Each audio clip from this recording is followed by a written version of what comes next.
नमस्कार दोस्तों, मेरा नाम मोती सिंह राठौड़ है। आप देख रहे हैं मोकाजी टीवी यूट्यूब चैनल और इस चैनल पर मैं अच्छी अच्छी वीडियोस अपलोड करते रहता हूं और मेरा mokaji.tv.com करके वेबसाइट है, उस पर भी मेरे वीडियोस आते रहते हैं और सभी वीडियोस में बेहतर जानकारी और बेहतर बनाने की पूरी कोशिश करता हूं और आशा करता हूं कि इन वीडियोज़ के द्वारा आपको कुछ अच्छा भी मिले। दोस्तों, एक बात मैं आपसे कहना चाहता हूँ कि अक्सर उम्र के एक पड़ाव के बाद इंसान अपने घर में, अपने जहाँ पर उसका विश्राम है, आराम से रहना चाहता है और अक्सर सभी लोग ये चाहते हैं। हमारे घरों के आसपास हमारे 70 और 75 की 80 के आसपास के जो दादाजी हो सकते हैं, हमारे पूर्वज हो सकते हैं और हम उनको कितना केयर करते हैं या हम उनको वह स्वयं कहीं अगर बाहर जाते हैं तो हमें 10 बार बोलते हैं कि हम फलाना जगह जा रहे हैं, हमारा सामान है, हमारा स्वास्थ्य है। और जब सेवा से रिटायर होते हैं या काम धंधों से रिटायर होते हैं तो अक्सर वो घरों में पूरा बैठने का कोशिश करते हैं, विश्राम करने की कोशिश करते हैं। और उसी उम्र के उसी पड़ाव पर अगर कोई व्यक्ति भारत भ्रमण के लिए निकले और भारत भ्रमण की ओर जाए तो आप सोच लीजिए कि वो व्यक्ति किस प्रकार से अपने उम्र के उस पड़ाव पर भारत में एक विज़न, एक यात्रा का विज़न, एक दर्शन का विज़न, एक अपने एहसास का विज़न लेकर के भारत की अलग अलग जगहों पर घूमने के लिए निकलता है। और उसी कड़ी में आज हम आपके साथ एक ऐसे शख्स से रूबरू करवाएंगे जिनका नाम पांडुरंग रामचंद्र भालेराव है, जो कि महाराष्ट्र के खामगांव, बुल्ढाना जिले में खामगांव है, वहाँ के रहने वाले हैं। और आज 26 जनवरी 2022 को दोपहर में 3 या 4 बजे के आसपास मेरे ढाबा, मोकाजी ढाबा पर वो आए और निकल रहे थे और हमने भी जब देखा और बातचीत हुई तो उन्होंने जब हमें ये बात पता चली कि हमें नाइट रुकना है तो हमने उनकी ये व्यवस्था की। और व्यवस्था तो क्या की, हम भी कुछ ज़्यादा व्यवस्था नहीं की और हमारी बातचीत हुई और आज हमारे साथ है। और उन्होंने जो बात की हमें बड़ा अचंभा हुआ कि 76 की एज है और साइकिल पर चल रहे हैं। 26 जनवरी के आसपास आपको पता ही है कि देश में पूरी ठंड होती है, इस साल बहुत ठंड है। उसके बाद दूसरी बात ये मिली, जानकारी हमें मिली कि वो बैंक में चतुश्रेणी कर्मचारी भी रहे हैं, जो 2003 के आसपास, वो 2001 में पेंशन आ गए थे। उसके बाद उनके 3 बेटे हैं, 4 थे, लेकिन एक बेटा 38 साल की उम्र में उनका देहावसान हो गया। और एक बड़े बेटे हैं जो पूना में हैं, बैंक में हैं, एक बेटे जो है वो पुलिस में है और एक बेटा जो है वो घर पे है।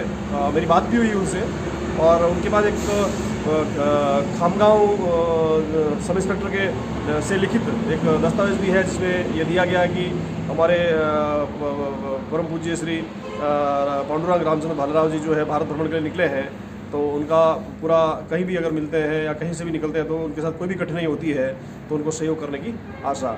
इसी कड़ी में मैं आज आपसे मैं भालेराव साहब से बात करवाऊँगा और मैं उनसे जानना चाहूँगा कि वह भारत भ्रमण के लिए जब निकले तो ऐसा क्या सोचकर वो निकले और कब से चल रहे हैं या कितने समय से उनको ये अभ्यास है। आज उम्र के इस पड़ाव पर हम तो शायद 10 किलोमीटर जाने के लिए 5 बार सोचते हैं और वो भी अकेले।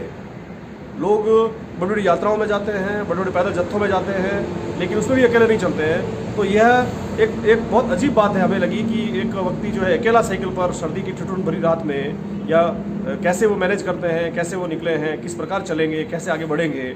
और मैंने काफ़ी लंबी चार्ट उनका देखा है। उन्होंने जब वो कहा कि मैं वहाँ से बुल्ढाना से ये खामगांव से निकला हूँ तो खूब रास्ता तय करते करते उदयपुर पहुँचा। आज उदयपुर से हमारे पास नाथद्वारा और उदयपुर के बीच में है। उसके बाद अजमेर होते हुए, किशनगढ़ होते हुए, मकराना, डीडवाना, सरदार शहर, चूरू या इस तरह से होते हुए सीधा हनुमानगढ़ और लास्ट उनका जम्मू कश्मीर तक का है। उसके बाद में वो पूरा भ्रमण करते हुए आसाम से होते हुए, बहुत लंबी यात्रा है। कहने को उन्होंने कहा है कि हम लोग लगभग 6 या 7 महीने में चलूँगा और मेरी बातचीत होती रहती है। जहाँ उन्होंने एक डायरी भी मेंटेन की है, उस डायरी में हर जहाँ पर वो रुके हैं वहाँ पे उनके कोटेशन डाले हुए हैं, वहाँ का पता है, वहाँ के किसके पास रुके, किस स्थान पे रुके और अच्छे कोट्स डाले हुए हैं, अच्छे सुझाव डाले हुए हैं। तो मैं बहुत खुश हूँ और मैं बहुत अचंभित हूँ और बहुत प्रभाव भी है उनका मैंने महसूस किया कि देखिए 76 साल की उम्र में एक व्यक्ति बुजुर्ग अवस्था में जो है आत्मविश्वास के साथ भारत भ्रमण के लिए निकले हैं। तो आगे हम अभी इसी कड़ी में बात करेंगे पांडुरंग रामचंद्र भालेराव साहब से जो हमारे बीच में है। नमस्कार, मैं मोदी सिंह राठौड़ और आप हैं पांडुरंग रामचंद्र भालेराव साहब, जो खामगांव बुल्ढाना जिला महाराष्ट्र से है। और आपकी उम्र अभी मैंने आपको बात की है कि उम्र 76 साल है और स्टेट बैंक ऑफ इंडिया के से रिटायरमेंट है और 2001 में रिटायरमेंट लिया। आपका पूरा नाम? मेरा नाम पांडुरंग रामचंद्र। जोर से बोलिए। पांडुरंग रामचंद्र भालेराव। अच्छा, उम्र कितनी है आपकी? 76। और किस में जॉब करते थे आप? स्टेट बैंक में। स्टेट बैंक में।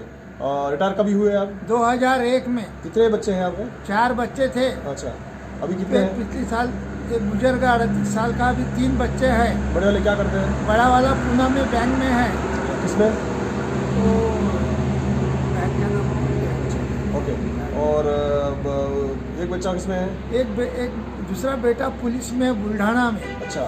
और बहू भी बुल्ढाना में पुलिस में है। अच्छा। और तीसरा बच्चा किराना दुकान है छोटा सा, गांव में ना?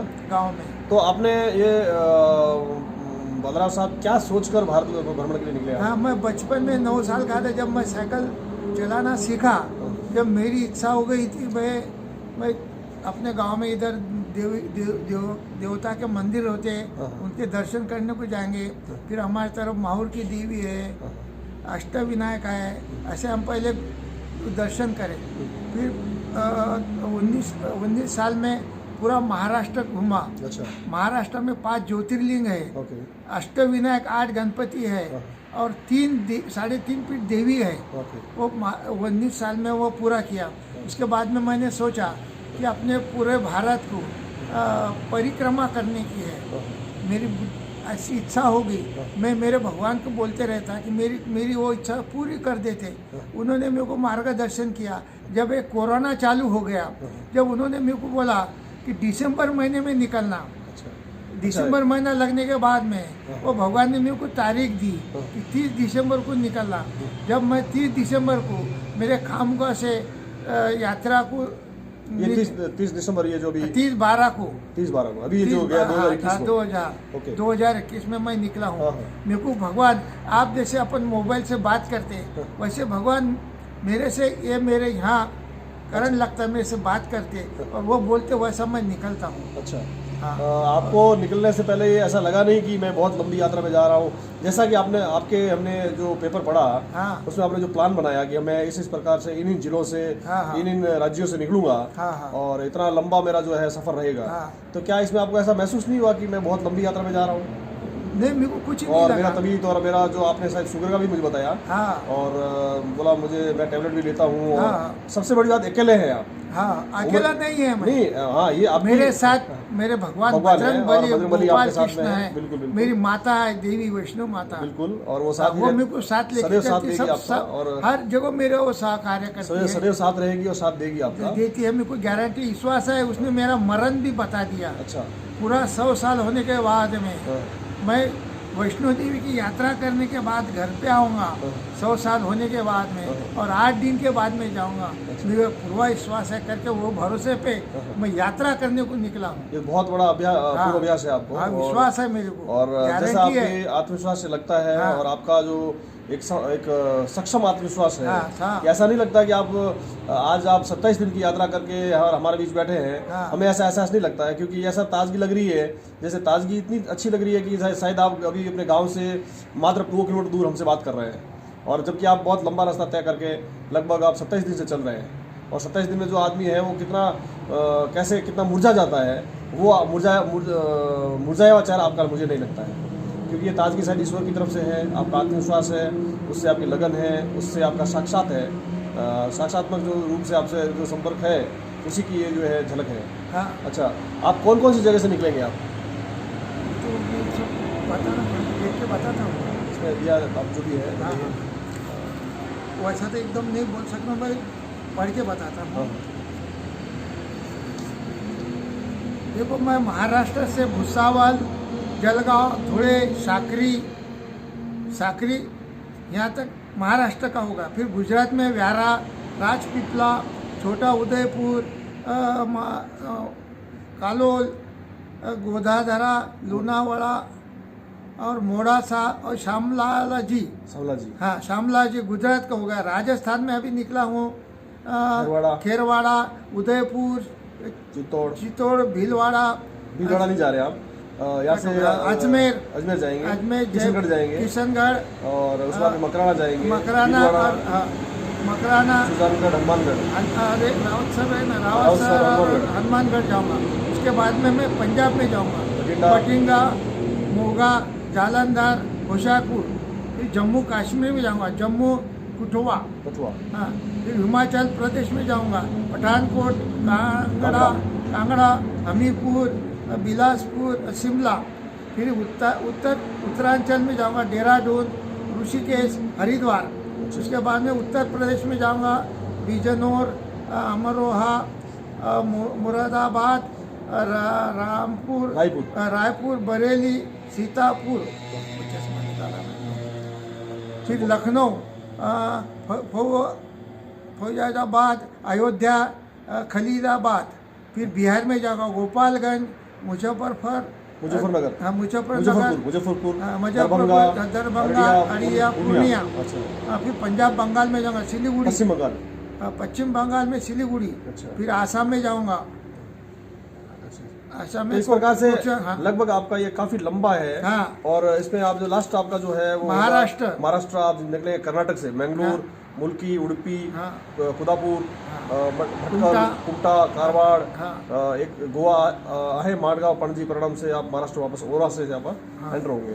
तो ये बहुत लंबा यात्रा है, लगभग 6-7 महीने का यात्रा 7 महीने का है। और लगातार आप चलेंगे और लगातार आप जो है, अगर इसी बीच में आप अस्वस्थ हो गए या मान लो आपको कुछ तकलीफ हुई या मान लो स्वास्थ्य कुछ नरम हुआ, तो उसके ऊपर आप क्या करेंगे? दवाखाने में जाएंगे बताने को। अच्छा, हाँ, हाँ, मान लीजिए क्योंकि आजकल के टाइम में जो है लोग कह रहे हैं कोरोना है या जो भी है, तो उसके हिसाब से आपके पास क्या है व्यवस्था? आपके मेरे पास फाइल है, दवाई है, सब है दवाई मेरे है पास। हाँ, हाँ। बिल्कुल, बिल्कुल। तो मैं साथ में लेके दवाई निकला हूँ। और लगातार अब आपका परिवार से भी संपर्क है? संपर्क अगर रोज कभी भी करते कहीं थे। अगर ऐसा कुछ होगा तो वहाँ के नजदीक के क्षेत्रीय मेरे किसी साइकिल पे मेरे बच्चों के नंबर लिखे भी हुए है, हैं। और क्षेत्रीय स्तर पर भी किसी से संपर्क आपके बच्चे कर सकते हैं। हाँ, हाँ। और परिवार आपसे संपर्क में रह सकता है। हाँ, हाँ। तो हम भी ईश्वर से प्रार्थना करते हैं और हम भी अपना को भाग्यशाली मानते हैं कि आज हम आपके साथ में हैं, और ईश्वर से प्रार्थना करते हैं कि आपका ये जो सफ़र है वो अच्छा रहे। और आपकी जो उम्र के इस पड़ाव पर हम भी बहुत ऐसे भावुक है कि बहुत उम्र है, 76 की एज कम नहीं होती है। लोग घरों में बैठकर भी महसूस करते हैं कि हम बुज़ुर्ग हो गए, जबकि आप बुज़ुर्ग के अंदर भी जवान हैं। मतलब इस बुज़ुर्ग उम्र में भी आप जवान हैं और आपके साथ ईश्वर का आशीर्वाद है। हाँ, और एक बात बताने की रह गई थी, मैं निकलने के पहले मेरे पाँव में की जान निकल गई थी। अच्छा, अच्छा। मेरे डॉक्टर है, हाँ, हाँ, तो उनको मैंने बताया, हाँ। ये जो शुगर की गोली लेता है ना, हाँ, हाँ। वो डॉक्टर को मेरे बाजू में मेरे डॉक्टर रहते। हाँ। मतलब डॉक्टर साहब, मैं रात को एक दिन नीचे गिर गया, बोले तुम्हारी नस चौकअप हो गई। मैं उठ के खड़ा, मतलब उठ के खड़ा हो गया। फिर बोले वो क्या बोलते मशीन में चेक करते ना, क्या थोड़ा बोलते जोर से उसको? हाँ। नहीं, थोड़ा जोर से बोलिए। हाँ, वो चेक करने का बोला था, मैंने वो चेक करा, हाँ, हाँ। वो फोटो निकाला, वो बोले हड्डी के डॉक्टर को बताओ। मतलब तुम ही बोलो कौन से डॉक्टर को बताओ। हाँ। फिर मैं अकोला में, हमारे गांव के पास अकोला बड़ी सिटी है, हाँ। वहाँ भागवत डॉक्टर करके है। फिर उनको बताया, हाँ। फिर उन्होंने मेरे को दवाई दी, मेरे को 15 दिन में आराम गिर गया। हाँ। फिर मैंने उसको बताया मेरे को पूरे भारत भ्रमण करना है, हाँ। परिक्रमा करना है, हाँ। मेरे को ऐसी दवाई दो कि जैसा 10 साल 15 साल का लड़का भागता है, दौड़ता है, वैसा मेरे को दौड़ने का है। तो उसने दवाई दिया, तो मैंने खाया, मैं 15 दिन में मेरे को फर्क गिरा। फिर वापस मैं हार गया, फिर उनको बताया, फिर उन्होंने गोलियाँ दिया, फिर मेरे को चलना आने लगा, फिर मेरी शक्ति बाहर बढ़ गई। और जब से मैंने अपना रास्ता शुरू कर दिया। बहुत अच्छी बात है। हाँ। और इसी के साथ मैं आशा करता हूँ कि आपका जीवन, आपका जो यात्रा है सफल पूर्ण हो और स्वस्थ आप घर पे पधारें।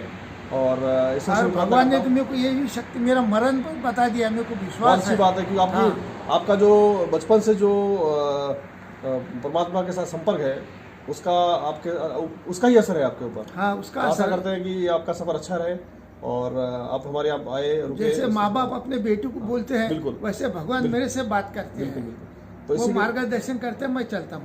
ये आपका जो जीवन का एक विश्वास सार है। और इस वीडियो को बनाने का मेरा मकसद यही है, इस वीडियो को बना करके और मैं जब मेरा यूट्यूब चैनल पे अपलोड करूँगा तो मैं इसीलिए इसको अपलोड करूँगा कि आप देखिए कि अगर हिम्मत इंसान के आत्मविश्वास हिम्मत आदमी के पास हो और सच्ची शक्ति और ईश्वर का भक्ति हो, तो इंसान के पास उम्र नाम का पड़ाव जो है उसके आगे नहीं आता, उसके आड़े नहीं आता है।